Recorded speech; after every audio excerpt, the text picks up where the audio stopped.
My name is Detrych, and I was born in Seoul, South Korea. I came to the United States in the beginning of 1985 to Detroit, Michigan. I'm a Korean adoptee, and so that means I was born in Korea, but then I came to the States to arrive at my adoptive family, and that was when I was 3 months old. I realized that I was adopted pretty early on.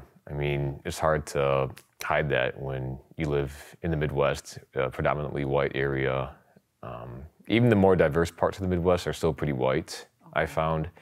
And so I knew pretty early on that I was adopted. I mean, my parents also, they didn't try to hide it or cover it up. They were pretty open about it too, that I'm adopted, which I appreciate. I think some parents have that dilemma. Do I tell them, do I not tell them, especially if they can blend in better with their parents? Okay. But I think for me, my parents made sure that I understood where I came from and that I was able to embrace my identity. The story goes for my family is that my parents got married way back in 1970, and for the next 14 years they tried to conceive, and were unable to. They weren't able to conceive a child, but they wanted one from the time they got married, and just for whatever reason were not able to.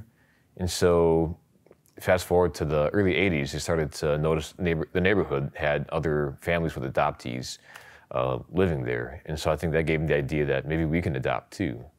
And so that's how I became a member of the Detrych family. But as soon as I arrived, I arrived in February of 1985. As soon as I arrived, my mom got pregnant 3 months after that with my younger brother. So we're only 15 months apart. Yeah, it led to some interesting challenges. It wasn't easy. I think a lot of adoptees will share the sentiment that they felt isolated, especially in a place like the Midwest. I had a lot of challenges with my peers. I mean, within the house where I grew up, family was very supportive.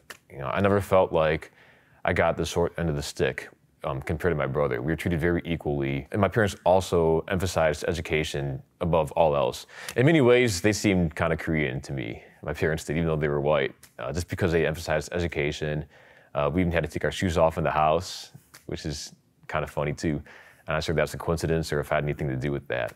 But yeah, but that was within the house. Outside the house, it was difficult going to school, being singled out for being Asian. Growing up, I was very minuscule too. I was on the smaller side, so it made me an even easier target for kids to pick on.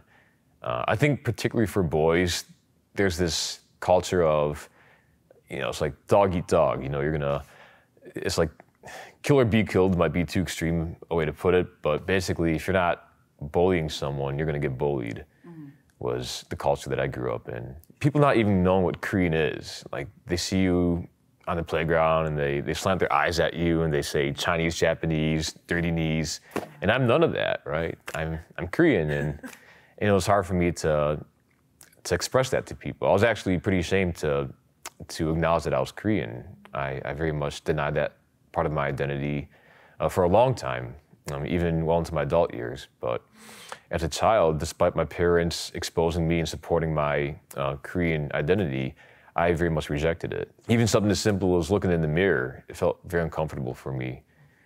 Just having no one around me that looked like me, not even my family. And so that made for some, again, feeling very isolated, like no one else was out there that looked like me. I felt somehow that I was lesser than. And so that I think I really held myself back by looking at myself that way. I think as parents, you can only protect your child so much. I mean, they're spending most of their time in school, away from the home. And so they weren't there to protect me when I was getting bullied, singled out, when I was feeling like, I'm kind of a second-rate person. So it must have been challenging for them to watch me go through that.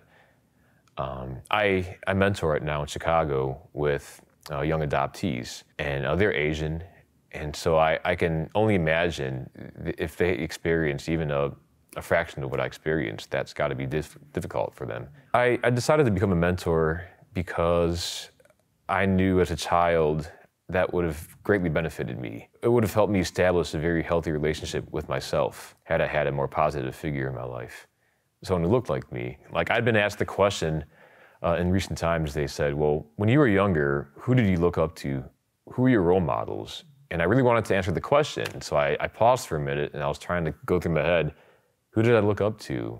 And I eventually had to concede and say there was no one. I had no one to look up to. And so hopefully by getting involved as a mentor, if one of the young boys someday is asked that question, they can answer, well, I had someone like Chris that I could look up to. I think getting involved, not just as a mentor, but also with the Korean adoptee community, it's really helped me embrace that side of me. It's really helped me to say that it's okay, Chris, that you've experienced this throughout the years. I mentioned the dog-eat-dog philosophy, which manifested in me bullying other more defenseless Asians as a kid. And so for a long time, I would carry that guilt with me. And I think that would bring upon even more of these negative feelings about myself. And just very recently did I get to the point where I could say, Chris, you can forgive yourself. Discovering the adoptee communities really helped me learn to embrace myself wholly, which includes forgiving myself as well. I was a very angry child. I threw a lot of tantrums. I got into fights. I was very aggressive. And my dad pulled me aside one day and said, Chris, if you don't shape up, if you don't change your behavior, you could really hurt somebody someday, physically. And I think around that time, I started to replace my tantrums with stoicism. I became a lot more stoic. And I think just by distancing myself from my emotions, that would help me cope with them. Just recently, getting involved with other adoptees and being able to share so much, only recently am I starting to say, okay, Chris, you have to work on this. I don't know how long it will take, the timeline, but yeah, being able to, I think part of coming up here today was to maybe help do that as well. Regarding adoption, I think it's important for people to understand that adoption is both gratitude and grief. Like, a lot of people think that it has to be one way or the other, that you can only share the happy stories, or opposite, you can only grieve. I feel like there's a very immature view out there of adoption. It's not really well understood. You're always hearing it through the narrative of the adoptive families. And of course, they're only going to recognize the gains that come in that. And so that kind of silences the losses that occur. So I do think that it is possible to hold both gratitude and grief at the same time.